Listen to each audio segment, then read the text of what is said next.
Assalamu alaikum viewers, my name is Abu Bakar Ali from Telecommunication Department final year, and today we are presenting for Mute FM, and we have with us Sir Mustafa Ojan. Welcome sir. Sir is the Program Implementation Advisor at Sindh Water and Agriculture Transformation. So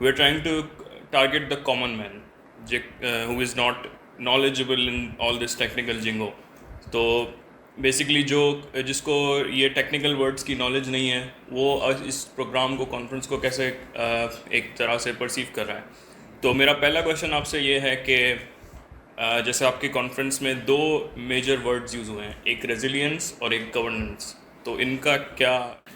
بہت شکریہ. میرے لیے یہ اعزاز کی بات ہے کہ میں آج مہران یونیورسٹی کے پروگرام میں شامل ہو رہا ہوں اور کچھ چیزیں جو میں سیکھا ہوں اپنے کیریئر میں وہ آپ کے ساتھ شیئر کر سکوں. آپ کا پہلا جو پوائنٹ ہے وہ اس حوالے سے ہے کہ یہ جو کانفرنس آج مہران یونیورسٹی میں ہو رہی ہے یہ ریزیلینس اور گورننس کے حوالے سے ہو رہی ہے. تو اگر ہم سادہ الفاظ میں ان جملوں کو یا ان ورڈز کو ترجمہ کریں ان کا, تو ریزیلینس تو وہ یہ ہے کہ ہر گزرتے دن کے ساتھ عام آدمی کے لیے ایسی مشکلات بڑھتی چلی جا رہی ہیں جس میں اس کا عمل دخل نہیں ہے. ہم روز یہ لفظ سنتے ہیں کہ کلائمیٹ چینج کی وجہ سے, ماحولیاتی تبدیلیوں کی وجہ سے ہمارے موسم چینج ہو رہے ہیں, ہمارے جو روایتی سیزنز ہوتے تھے اس میں تبدیلیاں آ رہی ہیں. اب یہ جو موسم کی تبدیلی ہے اس میں عام آدمی کا حصہ بہت کم ہے, نہ ہونے کے برابر ہے, لیکن اس کا سب سے بڑا شکار عام آدمی ہے. کیونکہ جیسے جیسے ٹمپریچر بڑھ رہا ہے, جیسے جیسے موسمی شدتوں میں اضافہ ہو رہا ہے, بہت زیادہ گرمی ہو رہی ہے, بہت زیادہ بارشیں ہو رہی ہیں, بہت زیادہ سردیاں پڑ رہی ہیں, اس کا شکار پہلے مرحلے میں عام آدمی ہوتا ہے. تو اب اس ساری سچویشن میں اپنے آپ کو کس طرح سے ڈھالنا ہے, اس کے ساتھ کس طرح سے زندہ رہنا ہے, اس کو ریزیلینس کہتے ہیں. ہم ان موسموں میں, ان تبدیلیوں میں کوئی بہت بڑی رکاوٹ پیدا نہیں کر سکتے, لیکن اگر اپنے آپ کو ان تبدیلیوں کے ساتھ زندہ رہنے کا ہنر سیکھ جاتے ہیں تو یہ ریزیلینس کہلاتا ہے. اور دوسری بات جو آپ نے کہی گورننس کے حوالے سے, کہ گورننس چیزوں کو چلانے کا ایک انتظام ہوتا ہے. آپ دیکھتے ہیں کہ ہم گھر کی لیول پر بھی جو چھوٹا سا ہمارا یونٹ ہوتا ہے جس میں ہم گھر کے افراد ہوتے ہیں اس میں بھی ایک انتظام ہوتا ہے. اس میں گھر کے بڑے پر یہ ذمہ داری ہوتی ہے کہ وہ فائنانسز ارینج کرے, وہ روزگار کے چیزوں کو دیکھے. گھر کے دوسرے افراد پہ یہ ذمہ داری ہوتی ہے کہ وہ ہمارے خوراک کا انتظام کریں. کسی پر کوئی ذمہ داری ہوتی ہے, کسی پر کوئی ذمہ داری ہوتی ہے. تو یہ گورننس کا ایک ہمارے گھر کی لیول پر ایک ارینجمنٹ ہوتا ہے. اور اگر اس میں کوئی فرد, کوئی جو بھی ہمارا گھر کا حصہ ہے وہ اگر وہ اپنا کام نہ کرے تو ہمارے گھر کا انتظام ڈسٹرب ہو جاتا ہے. تو ہم آج کل یہ بہت ورڈ سن رہے ہیں کہ ہمارے ہاں گورننس کا انتظام بہت خراب ہے. اگر آپ تعلیمی شعبے میں چلے جائیں, آپ صحت کے شعبے میں چلے جائیں, آپ امن و امان کے شعبے میں چلے جائیں, تو ہر جگہ آپ کو یہی ورڈ سنائی دے گا کہ ہمارے پاس گورننس کا نظام نہیں ہے. اس کا مطلب کہ وہ ادارے, وہ فرد, وہ انسٹیٹیوشنز جن کو اپنے اپنے متعلقہ کام سونپے گئے ہیں ان کاموں کی ادائیگی میں یا ان کاموں کو ادا کرتے وقت وہ چیزیں اس طرح سے نہیں ہو رہی جس طرح سے ڈیفائن کی گئی ہیں, جس طرح سے ہم نے شروع میں طے کیا ہوا ہے. تو ہمارے پاس مختلف قسم کے چیلنجز، پرابلمس، بحران آ رہے ہیں، جس کو ہم گورننس کا بحران کہتے ہیں۔ سو سر بیسکلی گورننس کا مطلب مینجمنٹ ہوا ایک طرح سے. جی،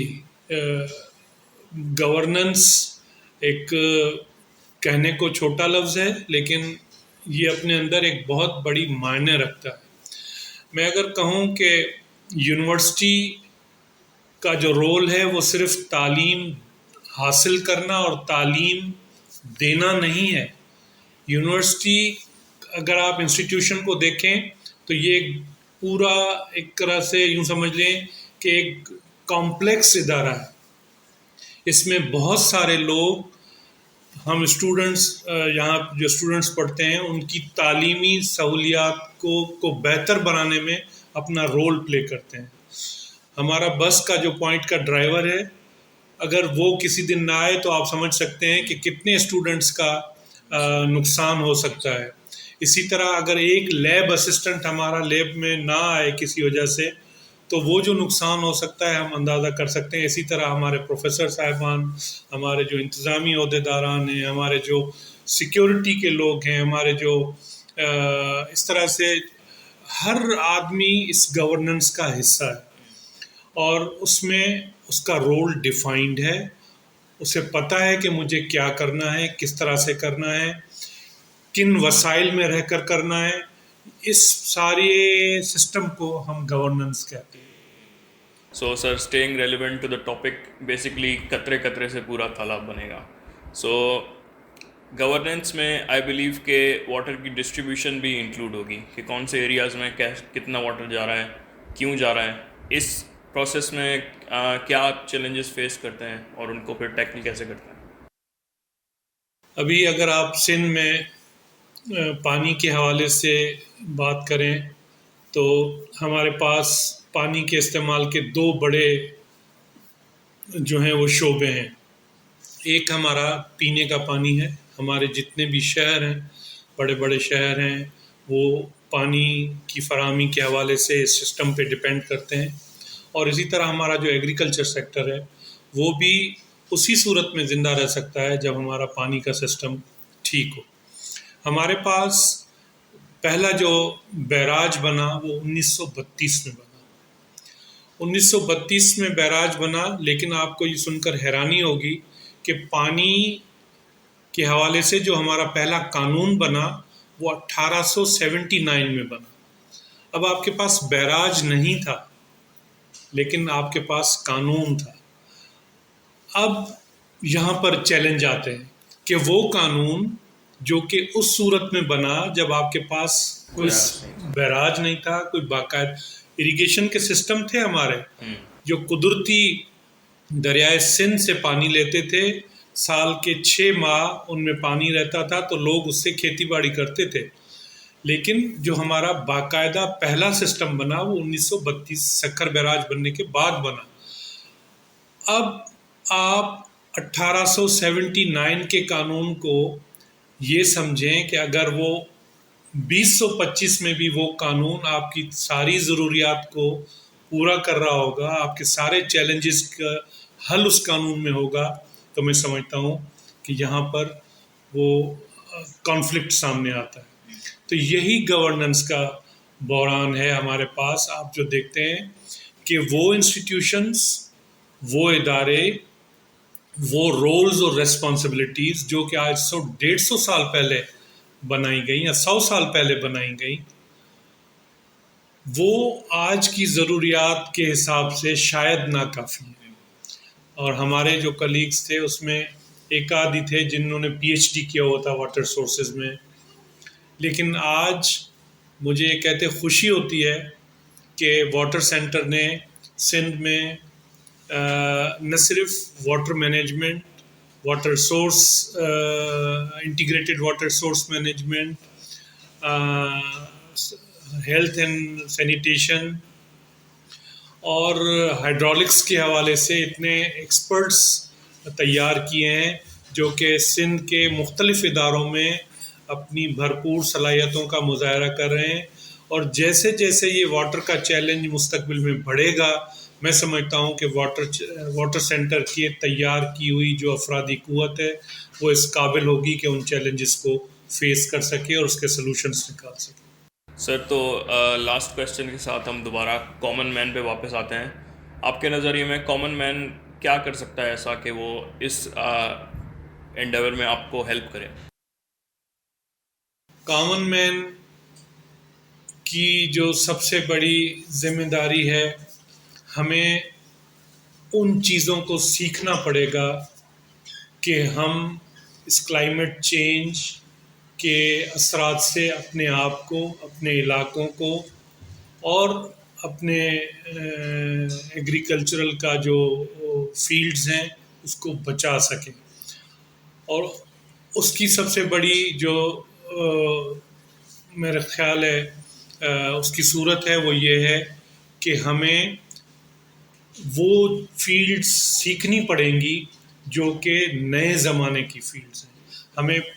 ہمیں اگر میں ایک کاشتکار ہوں تو مجھے وہ طریقے سیکھنے پڑیں گے اور استعمال کرنے پڑیں گے جس سے پانی کی کم بچت ہو.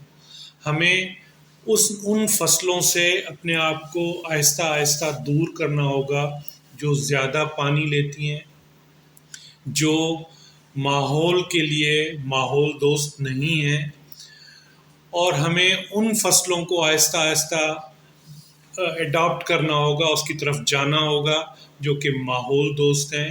اور ہمارا پانی کا جو وسیلہ ہے سب سے بڑا اہم ترین، اس کو کم سے کم استعمال کرنے والی فصلوں کو ہمیں اڈاپٹ کرنا ہوگا، اپنے علاقوں میں اگانا ہوگا. آئی بلیو کہ جیسے آپ نے بولا کہ ہر کوئی جیسا ایک کامن مین ہے وہ بہت ہی چھوٹا پارٹ ہے اس میں کنٹریبیوٹ کرنے کا، بٹ افیکٹڈ سب سے زیادہ وہی ہے. تو آئی تھنک ہم سب کو یہی کرنا چاہیے کہ ہر کوئی ایون چھوٹا بٹ اپنا پارٹ جب پورا کرے گا تو ہم اس پہ ایک میجر امپیکٹ ڈال سکتے ہیں انشاءاللہ. بالکل. اور ہمیں نئی چیزوں کو سیکھنے کا ماحول بنانا پڑے گا اور وہ عادت ڈالنی پڑے گی.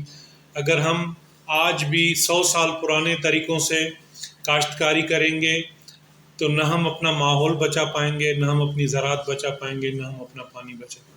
So sir, thank you for having us.